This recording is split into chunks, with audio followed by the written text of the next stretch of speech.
Jeremias 30. Diz assim a palavra de Deus. Palavra que foi dita a Jeremias da parte do Senhor. Assim diz o Senhor, Deus de Israel. Escreva num livro todas as palavras que eu lhe falei, porque eis que vem dias, diz o Senhor, em que mudarei a sorte do meu povo, do meu povo de Israel e de Judá, diz o Senhor. Farei com que voltem para a terra que dei a seus pais, e eles a possuirão. São estas as palavras que o Senhor falou a respeito de Israel e de Judá. Assim diz o Senhor, ouvimos um grito de terror, um grito de medo e não de paz.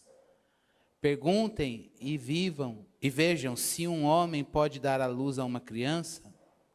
Por que então vejo todos esses homens com as mãos na cintura, como se fosse uma mulher que está dando à luz? E por que se tornaram pálidos todos os rostos? Ah, que grande é aquele dia, e não há outro semelhante. É tempo de angústia para Jacó, mas ele será salvo dela. Naquele dia, diz o Senhor dos Exércitos, eu quebrarei o jugo que está sobre o pescoço de vocês, e despedaçarei as correias. E nunca mais estrangeiros irão escravizar este povo, que servirá ao Senhor seu Deus, e também a Davi, que lhes darei como rei. Portanto, não tenha medo, meu servo Jacó, diz o Senhor. Não se atemorize, ó Israel, pois eis que eu o livrarei dessa terra distante e salvarei a sua descendência da terra do exílio. Jacó voltará e ficará tranquilo e sossegado, e não haverá quem o atemorize. Porque eu estou com você para salvá-lo, diz o Senhor. Por isso destruirei completamente todas as nações por onde o espalhei. A você eu não destruirei completamente, mas castigarei em justa medida, de modo nenhum deixarei você impune.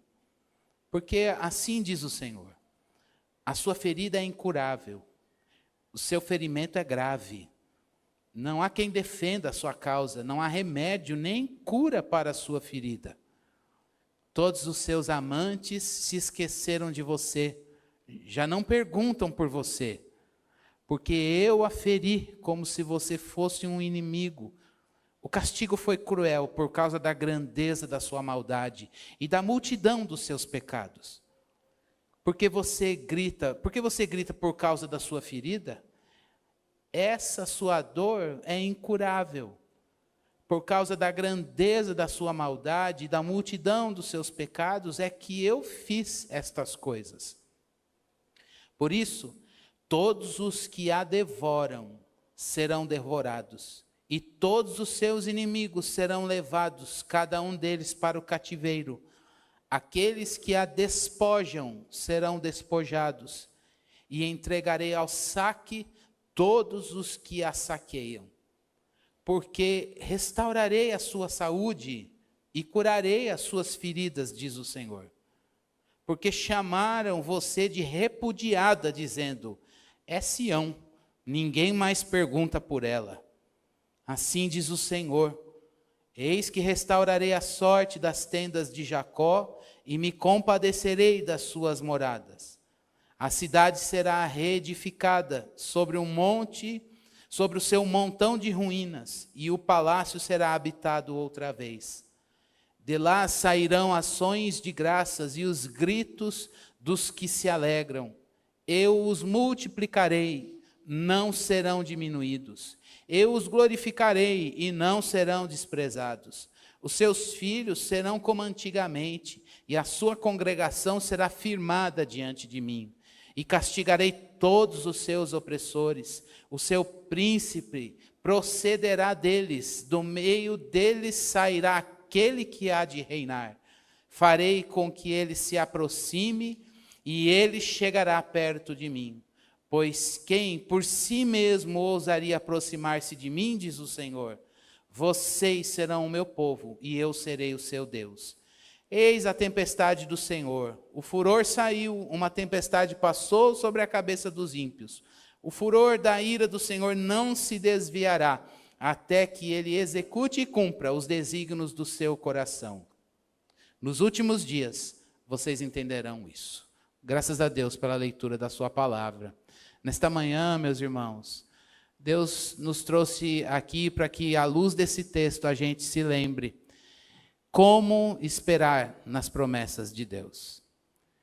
E à luz disso, eu queria trazer uma sentença para o seu coração, uma sentença de fé para o seu coração e para o meu, à luz desse texto que nós lemos, que é onde o Senhor, que é a passagem na qual o Senhor vai explicar isso para nós por meio, já explicou por meio da leitura e na nossa meditação. Guarde bastante bem no seu coração isso. Sempre que Deus vai trazer restauração, e essa é uma promessa que permeia esse texto, uma promessa de redenção. O pecado entrou no mundo, no livro de Gênesis capítulo 3 a gente vê isso. O pecado fez os seus estragos, mas imediatamente, no capítulo 3, versículo 15 do livro de Gênesis, o Senhor promete um Redentor que iria esmagar a cabeça da serpente, e esse Redentor é Jesus Cristo.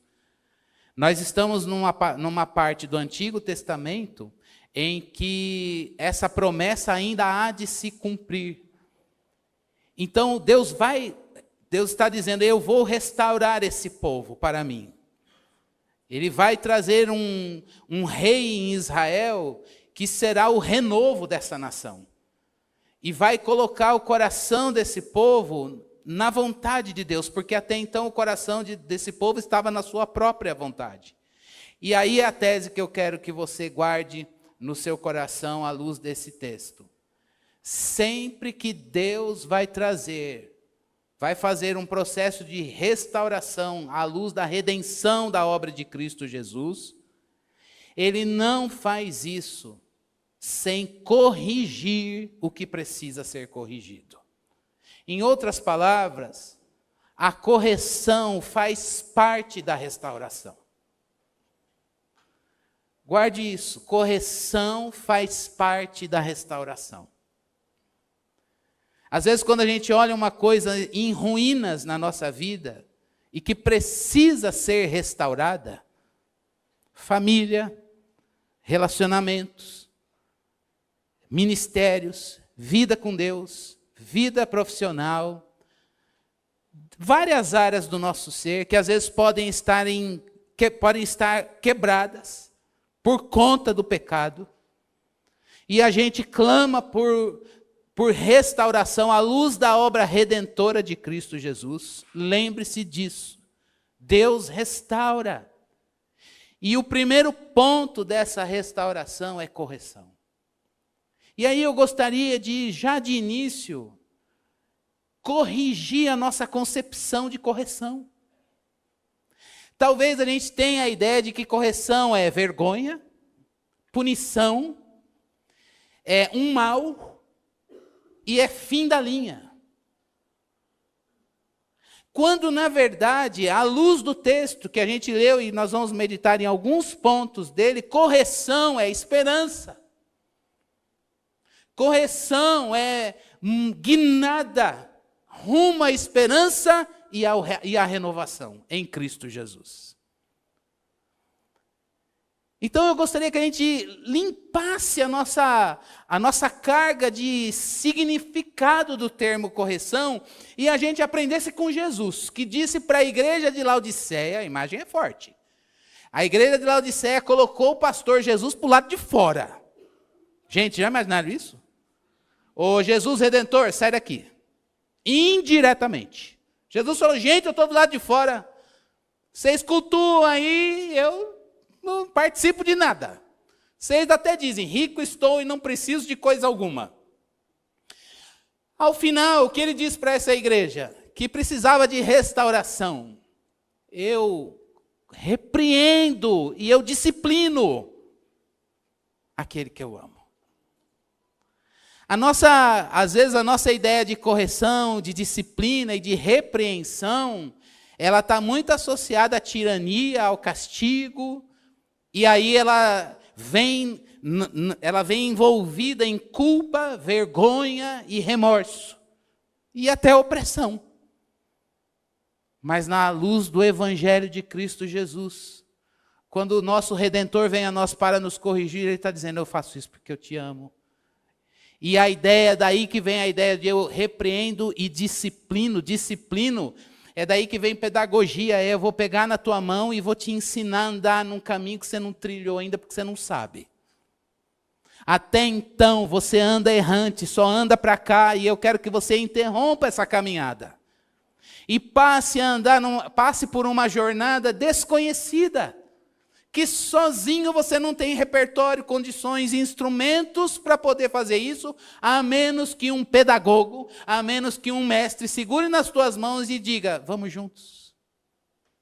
Eu vou com você, e essa é a garantia de que você vai chegar ao final.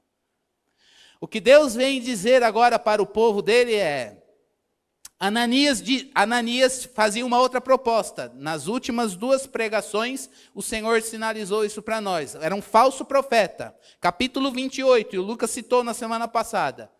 Ananias dizia assim, gente, tira o pé do chão, vamos celebrar, vai rolar a restauração. Sabe como? Sem correção.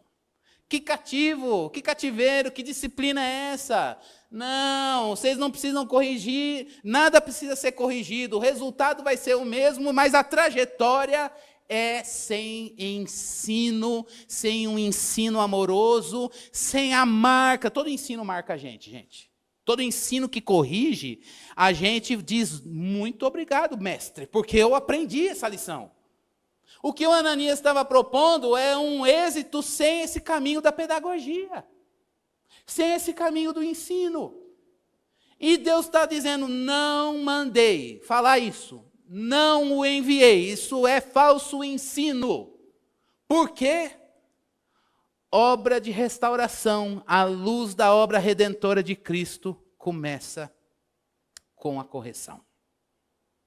O cativeiro para aquele povo não foi mera consequência ou castigo. Foi um instrumento exato que Deus usou para curar aquele povo da idolatria.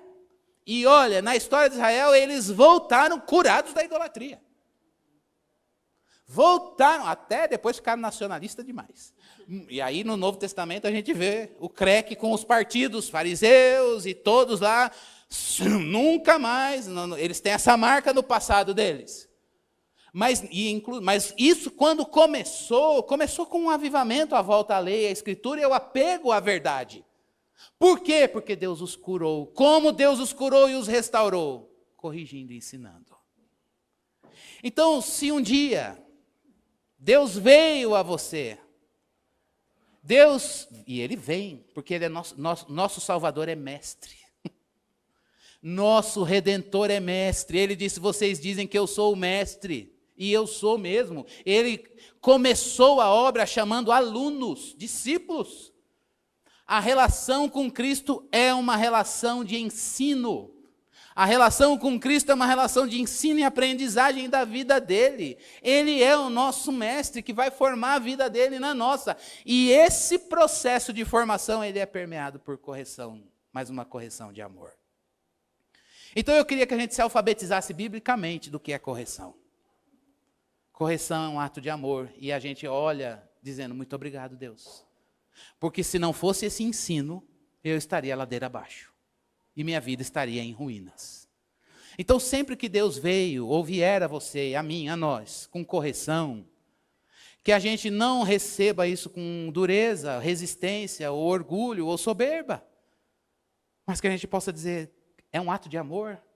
A minha oração hoje, que ao final desse sermão, a gente saia daqui minimamente provocado pela palavra, para dizer a Deus, Deus, me ajuda a receber a correção que o Senhor faz na minha vida como um presente e não com medo. Gente, quando Deus chegou a Adão e Eva, eu estou gastando tempo aqui, mas quero, por favor, depois eu faço 1, 2, 3. Mas meu coração está ardendo para falar isso. Quando Deus chegou para Adão e Eva e disse, ele queria corrigir. confrontar, para evocar confissão. E o que o pecado ensinou para eles? Não, vamos lá esconder, não vamos confessar nada, como se fosse possível um caminho de restauração, redenção e restauração, sem medição do problema e da falta de ensino e aprendizagem. E é da nossa natureza, por isso que a gente tem que lutar contra a gente mesmo, toda vez que Deus vem a nós para confrontar em amor. E o pecado que habita na nossa natureza pecaminosa, às vezes ele quer reagir a esse confronto de amor com autojustificação ou com culpa e remorso e fim da linha. E aí, aplicando isso para nós, a igreja precisa ser uma comunidade, irmãos, em que a gente se pastoreia mutuamente. E nesse pastoreio mútuo, a gente vai ver gente ser corrigida. Você vai se ver sendo corrigido por Deus. Porque você serve a um Redentor que é mestre e que está formando a vida dele em você. E a gente não precisa ter no nosso ambiente um ambiente de peso, quando o Senhor vem nos exortar, porque faz parte do ensino colocar a gente no caminho certo. Então guarde isso no seu coração. Se a sua vida em algum ponto está em frangalhos e você diz, meu Deus, a redenção está longe e eu estou lidando com ruínas. E aí a primeira palavra de Deus para você é, eu quero repreender porque eu te amo. E você diz, não Deus, tudo que eu não quero é uma correção agora, eu preciso de um acolhimento, eu preciso de uma palavra de Ananias, vai restaurar, mas o caminho vai ser bom, nananã. Muda a perspectiva. Se Deus está vindo a você dizendo, vamos corrigir, é porque a correção é o maior presente que Ele pode dar. Sem a correção, a gente está jogando fora Deus, que é a bênção. A gente está jogando fora aquele que é a esperança, que foi o que o povo fez. Trocou Deus pelos falsos deuses e fez alianças com reis e príncipes deste mundo que estavam a serviço de Azerá e Baal. E Deus diz, eu não tenho como dizer que vai ter restauração se isso não for corrigido. Por isso, hoje eu tenho áreas da minha vida, e acredito que você também as tem, em que elas clamam por uma restauração. Então, cognitivamente, intelectualmente, sabendo o que a palavra fala, ainda que o seu coração e as suas emoções estejam viciadas na fuga de Adão, vá para a postura, não de Davi, ele pautou o caminho, mas quem abre esse caminho é Cristo. Vá para a postura de Davi, Deus, é isso mesmo, meu pecado está diante de mim. E eu peço ao Senhor um coração quebrantado. E eu peço que eu veja na tua correção um ato de ensino amoroso. Mas o ensino de Jesus é eficaz, gente. O que ele faz, o que ele propõe, acontece. Não é um ensino que você vai se formar falando, mas agora eu tenho que fazer cursinho. Eu ficava agoniado com isso. A gente estuda para fazer cursinho porque não deu tempo ou a gente não aprendeu direito. Não sei se a ilustração vai ajudar, mas a ideia é essa, de que a gente precisa sempre voltar para suprir gaps da nossa formação. O ensino de Cristo não. A idolatria saiu do coração desse povo e Deus os curou. Mas quem faz isso? Só tem um caminho para isso: a redenção. Ele mesmo disse, essa ferida é incurável, só eu posso curar. Essa correção, só Ele pode fazer. E Ele está aqui para nos ensinar. Você precisa de restauração? Nós precisamos de restauração. O primeiro ponto é deixar o mestre dizer, meu filho Jesus com a sua obra redentora vai entrar aí. E a esperança vem. Nós vamos começar uma fase no livro de Jeremias, a partir do capítulo 30, até o capítulo 31, idas do capítulo 31, em que Deus começa a dizer, chega, eu não vou falar só de juízo, mas eu falo de juízo para falar de salvação. Eu falo do pecado para mostrar a cura. Então foram muitos textos muito duros que nós lemos nas últimas semanas, porque Deus denunciando e falando, o juízo vem. E os profetas dizendo, Deus não vai fazer juízo. E Deus dizendo, vai ter juízo e precisa ter juízo. Para que a salvação se manifeste plenamente. Mas agora a gente vai ver Deus falar para o povo. eu sou um Deus de salvação e de restauração. E Deus, nessas profecias deste texto e dos próximos, começa a fazer menção ao Redentor que virá, Cristo Jesus. E Deus manifesta isso agora na história de Israel como um ato redentor de trazer os exilados da Babilônia de volta para a terra de Jerusalém. E não apenas de Judá, mas de Israel, o pessoal do norte, que já tinha sido levado cativo por outra nação, que não a Babilônia. E mais à frente, Deus começa a dizer, eu vou congregar vocês novamente, porque há salvação, e isso pauta o caminho para o renovo, que é Cristo Jesus, e que vai fazer de vocês o meu povo, e Deus nos inclui na sua igreja. Restauração envolve sair do juízo para a salvação. O nosso Deus é aquele que aplica a educação no juízo, e Ele fez isso na obra redentora de Cristo Jesus, para nos dar a graça e a esperança que vem da sua redenção, da sua restauração. Por isso hoje, se você está querendo pegar o atalho de Ananias e dizer, não, eu não quero ser corrigido, mas eu quero as bênçãos da restauração, corra para Cristo. E diga, não, Deus, eu quero a bênção da restauração a partir da disciplina em amor. Me corrige. Eu quero que vá embora o que precisa ir, e eu quero que venha aquilo que o Senhor quer trazer. Esse processo envolve 3 aspectos.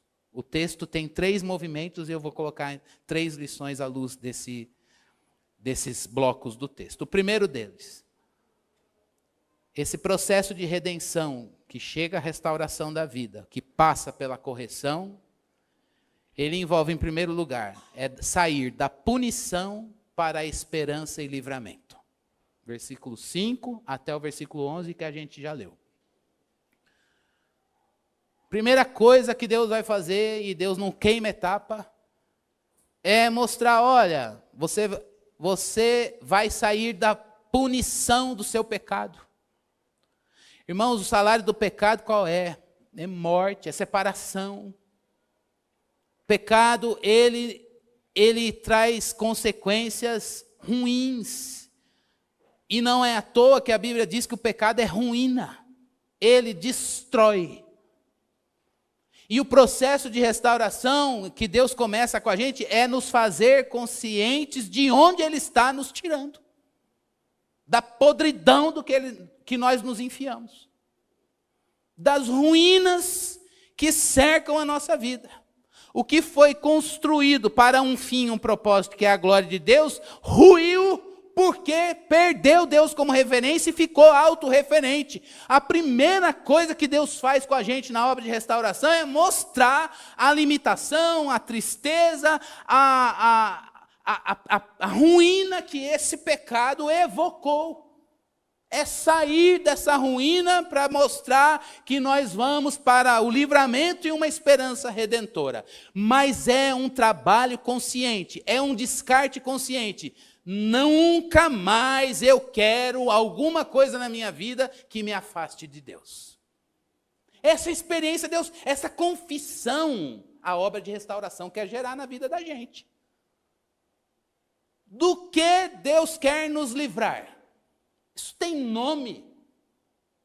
O que é que se interpôs entre você e Deus? O nome disso é pecado, e o pecado tem facetas. E essas facetas pagam com separação. E a primeira coisa que Deus vai fazer é, vou nomeá-las, colocá-las diante de você e curar seu coração, para que você nunca mais coloque isso entre você e Deus. Isso é correção. A primeira coisa é saber de onde Deus está me tirando. De que lamaçal eu estou saindo. Qual é o nome dele? Para que a gente se posicione e diga, nunca mais eu quero isso aqui na minha vida, porque isso me separa de Deus. Mas às vezes, a gente negocia coisas que não dá para negociar. E aí Deus quer, para curar isso, a primeira coisa que Deus vai fazer para restaurar e tirar a gente desse lamaçal é mostrar que a gente está saindo de uma ruína, ela tem nome, ela se interpôs, ela se colocou no nosso relacionamento com Deus, ocupou um lugar no nosso coração e nunca mais vai voltar para lá. O juízo demanda um Salvador que nos resgata do pecado, é daí que a gente está saindo. E Deus vem dizendo para eles, gente, eu vou agir em vocês, eu vou agir por vocês. Eu vou voltar a dar a minha presença. O pecado tira a presença de Deus. E Deus está dizendo, agora não mais. Versículo 8, versículo 9, você não precisa reler, mas eu gosto dessa parte. Olha o que Deus diz. Naquele dia, diz o Senhor, eu quebrarei o jugo que está sobre o pescoço de vocês. Lembra o que Ananias fez? O Jeremias lá dramatizando a mensagem, andando com a canga no pescoço. E aí o Ananias, dá licença, Jeremias. Vai lá e... Até voou um cuspe, perdão. Dá licença, o Jeremias, e quebra o jugo. Não tenha medo, não se atemorize. E no 11, olha que coisa linda, porque eu estou com você para salvá-lo. É esperança. Mas essa esperança, ela apareceu quando Deus mostrou a quebra do jugo que o pecado trouxe. Deus volta a dar a sua presença, porque não há mais pecado entre ele e o seu povo. Isso foi arrancado. Essa é a primeira ação de Deus no processo de restauração. E aí eu queria aplicar isso para a minha vida e para a sua vida. A primeira palavra de Deus diante do pecado para mim e para você é: o que você fez? Por que você chegou aqui? Como é que essa situação se instaurou? Não porque Ele quer nos levar a culpa e a vergonha, mas é porque Ele quer que a gente saiba aquilo que se interpôs entre nós e Ele. Para que a gente diga, nunca mais, eu vou deixar, eu não quero mais isso na minha vida. Será que tem alguma coisa hoje que Deus vem a mim, a você, para querer restaurar, e que a primeira ação dele é mostrar o que se interpôs? E a gente diz para Ele, eu não quero te ouvir. E a nossa primeira palavra é fuga.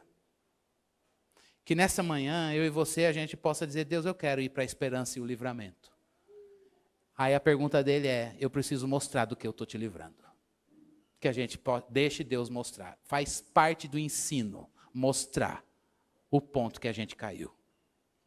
Segundo ponto, irmãos, está do 12 ao 15. Esse processo de restauração que sai da correção até a redenção em Cristo, muda a gente da ferida do pecado para a cura com a santidade de Deus. Deus disse para ele, olha, onde estão os teus amantes? Deus sempre usou essa linguagem conjugal para falar do relacionamento de idolatria do povo. Vocês me abandonaram e se prostituíram com outros deuses. E Deus volta para eles agora e diz, onde estão os teus amantes? Sião foi levada cativa. Eles falam, que Sião? Nunca mais. E Deus diz, essa ferida eles não vão curar, nem você pode curar. Mas Ele diz, eu curarei. Eu vou sarar as suas feridas. Eu vou agir aí, mas ele mede o pecado. Olha, é grande a grandeza da tua maldade e a tua dor incurável. Não há nenhuma obra que cure a grandeza da maldade do pecado e nem tampouco essa ferida que ele causa em nós, a não ser a obra redentora de Cristo Jesus. Se tem uma solução para o pecado, é Cristo. Se tem uma solução para o pecado, é a obra redentora de Jesus. E o que, novamente, o Ananias propunha? Uma cura mentirosa. Uma cura mentirosa. Vocês vão ter restauração sem medir o erro de vocês. Tira esse jugo do pescoço, Jeremias. Não precisa tratar nada. Não precisa nomear nada. Não precisa chorar isso diante de Deus e saber os mecanismos de desarme desses gatilhos de pecado. Essa era a proposta da falsa profecia. Mas a proposta da redenção do Evangelho qual é, meu irmão? cura verdadeira vem da obra redentora de Cristo Jesus, e a obra redentora de Cristo Jesus traz luz ao nosso pecado. E pecado tem nome, e a gente chama esse pecado pelo nome, sem culpa, sem vergonha, sem peso nenhum, dizendo: Deus, muito obrigado, porque isso foi arrancado de mim pela obra redentora de Cristo Jesus. Deus é o Deus que nos sara. E aí eu queria aplicar, irmãos, isso aqui para o nosso coração, que novamente tem a ver com o primeiro ponto. Talvez a nossa primeira reação instintiva quando Deus vem a nós em processo de chamando a gente para a restauração é a gente negar que a gente tem pecado. Como se admitir isso fosse uma coisa vergonhosa. Como se admitir o pecado fosse algo, não, isso não faz parte da minha vida. A gente precisa lembrar que a igreja é uma comunidade de pecadores remidos e que não chegaram à glória final. É isso que nos nivela. Nós somos frágeis e falhos e precisamos de um Redentor que nos livre de nós mesmos. E ao longo do dia a dia, irmãos, com pai, com filho, com chefe, com amigo, com um colega no trabalho, nos estudos, com relacionamentos próximos, distantes no âmbito familiar, com relacionamento interpessoal na igreja, com relacionamento em liderança em várias esferas que o Senhor nos coloca, no nosso próprio relacionamento com Deus, às vezes a gente deixa fio escapar, e a nossa carne, natureza pecaminosa, toma proeminência. E se o caminho de restauração, o primeiro ponto é em que ponto o pecado se manifestou e como ele se manifestou, e é dali que vem a cura. Se o nosso coração não for humilde, a gente não vai conseguir encontrar o caminho de restauração. E quantas vezes Deus nos chama, ou vem um conselheiro mediador, cheio do Espírito, chamando a gente de volta para a cruz. O que a cruz faz? A cruz traz luz para o nosso pecado. A primeira reação da nossa carne qual é? Não vou admitir. Ou às vezes tem um irmão, não tem umas coisas assim? Quando um irmão quer conversar com você, ou vem um conselheiro, ou vem se a esfera é pecado na empresa, o que a gente faz? Não, eu não vou. Lá vem ele falar onde eu errei. Lá vem ela falar que eu estou errado aqui, que eu preciso me corrigir disso, disso, disso. Nosso instinto, ele reage a isso com culpa e medo. Quando, na verdade, é Cristo dizendo: não, eu vou arrancar, eu vou curar uma ferida incurável. Eu vou levar isso para longe. Você nunca mais vai ver isso aí se interpor nessa relação. Quando Deus vem confrontando a gente, chamando a gente para a restauração, que a gente vá correndo. A gente vai correndo, Deus, olha, eu quero que vá embora tudo que me separa de ti. E eu quero provar essa restauração. Há feridas que o pecado causa, e é só a cruz de Cristo que vai curar. E aos pés da cruz o pecado é nomeado e denunciado. É assim que Deus cura. Portanto, se você quer restauração, mas não houve cruz, não houve consciência de que essa ferida do pecado, ela precisa ser entendida como algo incurável, a não ser pelo sangue de Cristo Jesus, meu irmão, você vai continuar andando no discurso de Ananias. Você vai viver falsa profecia, vivendo de ilusão e buscando falsas sensações para fingir que está restaurado, mas não tem redenção aí. E o nosso Deus quer trazer redenção. E para que haja redenção, a gente precisa deixar Ele mostrar que a nossa ferida é incurável, a não ser pela obra redentora de Cristo Jesus. Olha o que Ele disse para esse povo. Eu quero que vocês saibam a grandeza da maldade. E eu quero que vocês saibam que a ferida de vocês, ela é incurável. Mas eu curarei. Ninguém pode fazer isso. Mas as minhas mãos redentoras fazem. Chame Jesus. Chame Jesus para aquilo que é incurável. É só Ele que pode fazer isso. E uma segunda aplicação, sabe qual é? É o cuidado, você que é crente de muito tempo. E que sabe Bíblia. E que sabe plano da redenção na sua vida. E você diz: você acha que eu já não chamei Jesus aqui, pastor? O que mudou? Nada. Cuidado, irmão. Jesus é poder. Jesus é poder para restaurar. Jesus traz coisas novas onde já não existem mais. Jesus faz desse povo idólatra um novo povo e nos incluiu no meio deles e nos fez seu povo e nos deu um coração de carne, colocou a lei dele dentro do nosso coração e enviou o seu Espírito.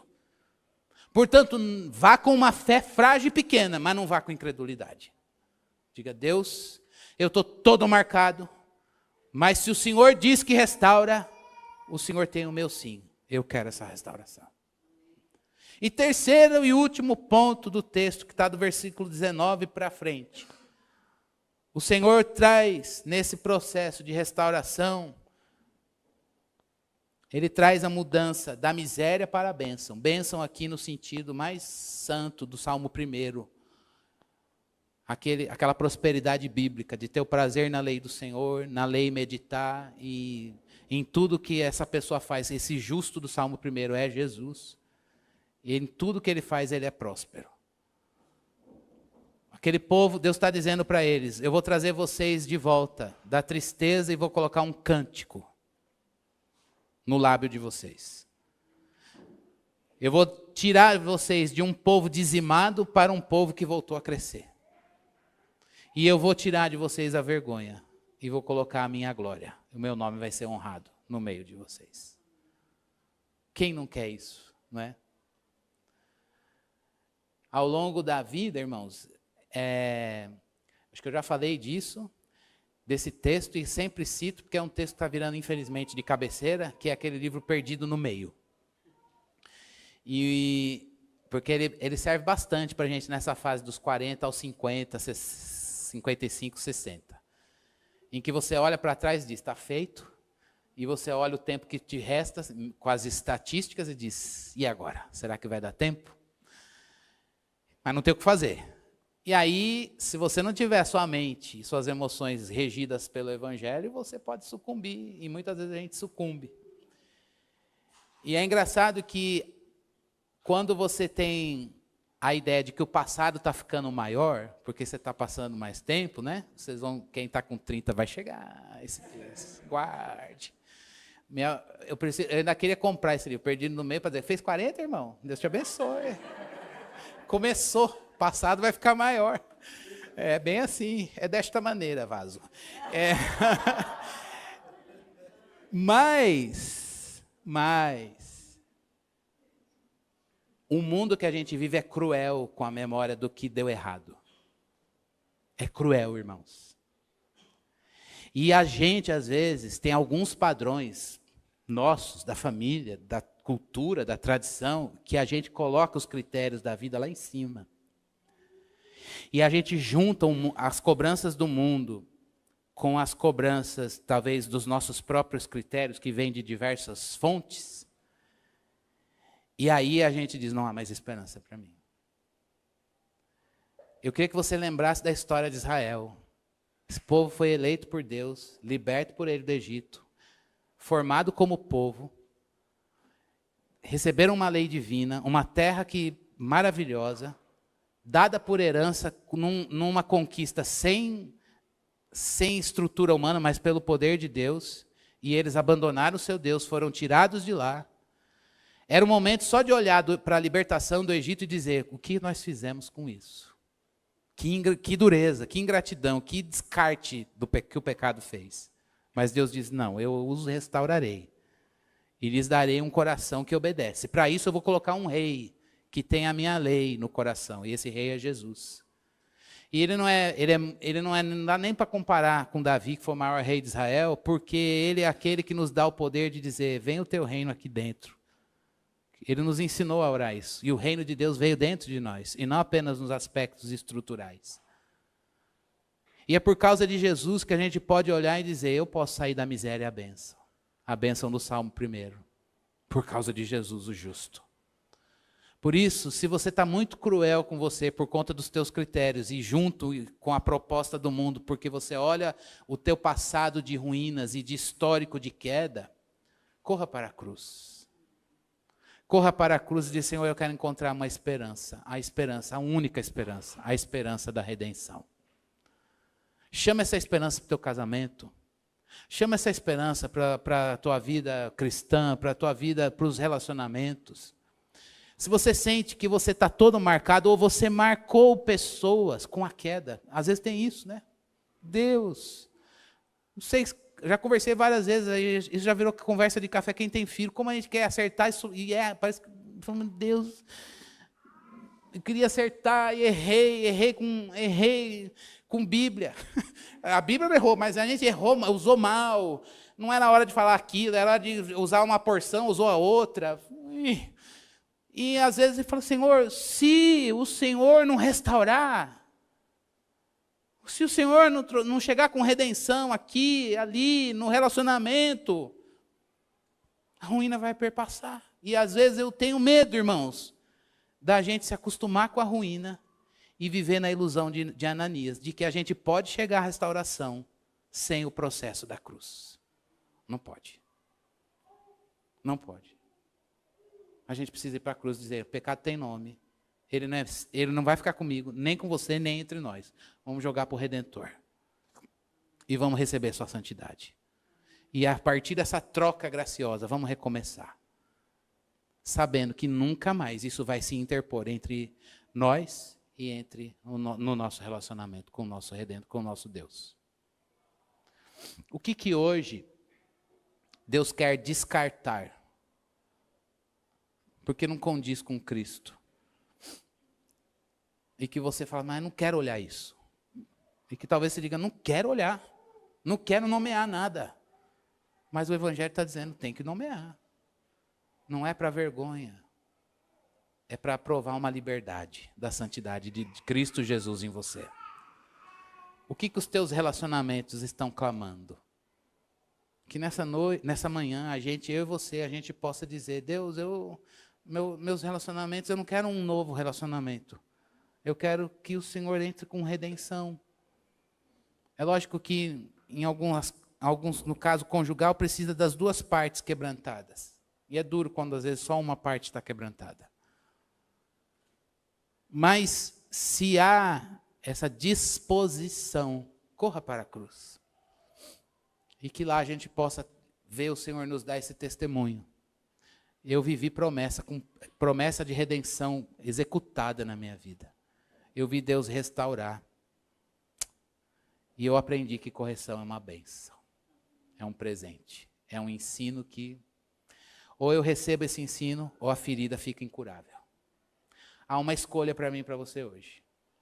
Você quer continuar com a ferida incurável aberta ou você quer o ensino da cruz com esperança? Isso nos humilha. Mas, irmãos, a resistência e a ferida incurável traz ruína. Traz ruína. O pecado paga com ruína, com morte, com separação. Que nessa manhã a gente diga, Deus, eu não quero mais isso. Eu não quero mais isso. Eu quero uma ferida sarada. Eu não quero feridas abertas. Chore as suas feridas diante de Deus. Elas têm nome? Chore, nomeie em oração agora. E deixe aos pés da cruz. Eu tenho certeza que o Senhor, o Redentor, está aqui para trazer restauração para aquilo que um dia cumpriu o seu alvo de ir para o Criador. Vamos falar com Ele? A gente se compromete com a palavra na oração, irmãos. Antes, só uma coisa que eu marquei de falar e não coloquei aqui.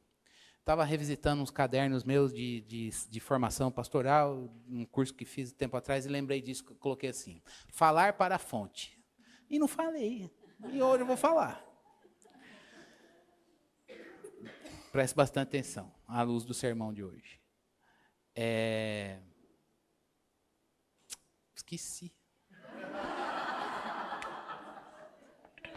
A pior anotação é melhor que a melhor memória. A pior anotação é melhor que a melhor memória. Preste bastante atenção. Convicção sustenta a emoção. Convicção, eu sei que você já sabe disso, mas eu achei sensacional e eu falei, meu coração ardeu. E você fala, tudo esse barulho para nada? Convicção sustenta a emoção. Eu sei que você pode estar na multiplicidade de profissionais. Na terapia, com o seu terapeuta, na psicologia, na neuropsicologia, na psiquiatria, com a medicação, e está tudo certo.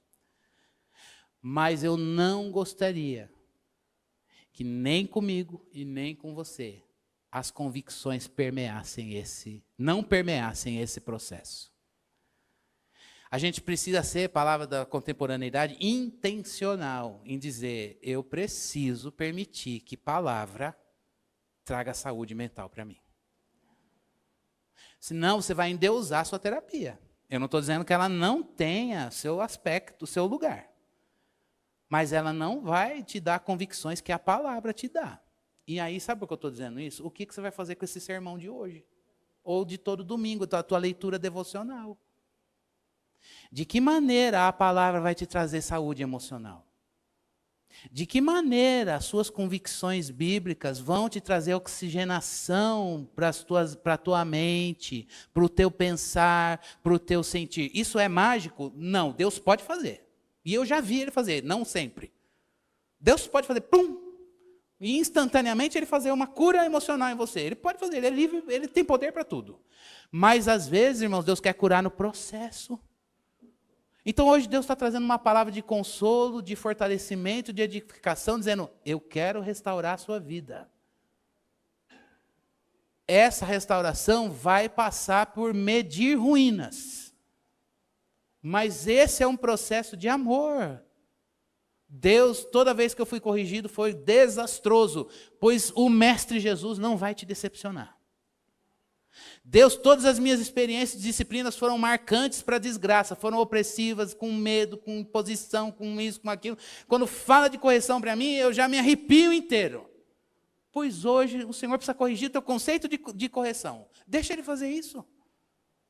Porque isso vai fazer parte da tua vida cristã em muitos momentos. E hoje a gente precisa dizer, Deus, eu quero, olha, me dá o telefone dos seus terapeutas que eu vou começar a ler. Ele está falando das convicções dele aí? Bíblia nem aparece aqui, pastor. Opa, como assim? Bíblia, as suas convicções não passam lá nada como um céu no coração? Com um olhar para a eternidade? Então, meu irmão, terapeuta não vai fazer essa tarefa por você, e eu também não vou porque eu não sou seu terapeuta, mas você, como crente maduro, vai precisar ligar essas duas coisas. Entenderam? Então, permita hoje.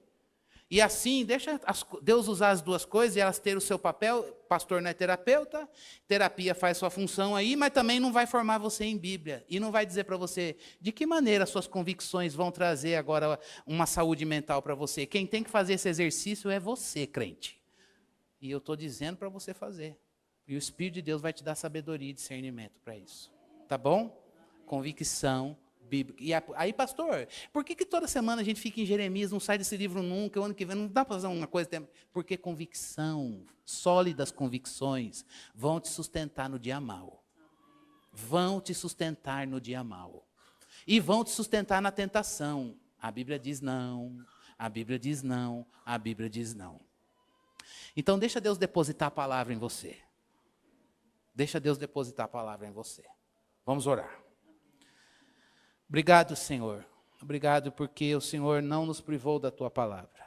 Obrigado, Senhor Deus, porque o Senhor nos deixou esse tesouro, que não é só um conhecimento como outro qualquer, mas é, Senhor, um conhecimento que forma as nossas convicções no Senhor, para que a gente possa ver as nossas emoções sustentadas por aquilo que a tua palavra diz. Oh Deus, traz esse avivamento nesta igreja, na minha vida, nos meus irmãos, de dizer como salmista, como a gente leu no culto sexta-feira, Salmo 54, Davi perseguido por Saul, ó Deus, na mesma região, cercado pelo inimigo, e ele dizendo, Deus, o Senhor é o meu ajudador.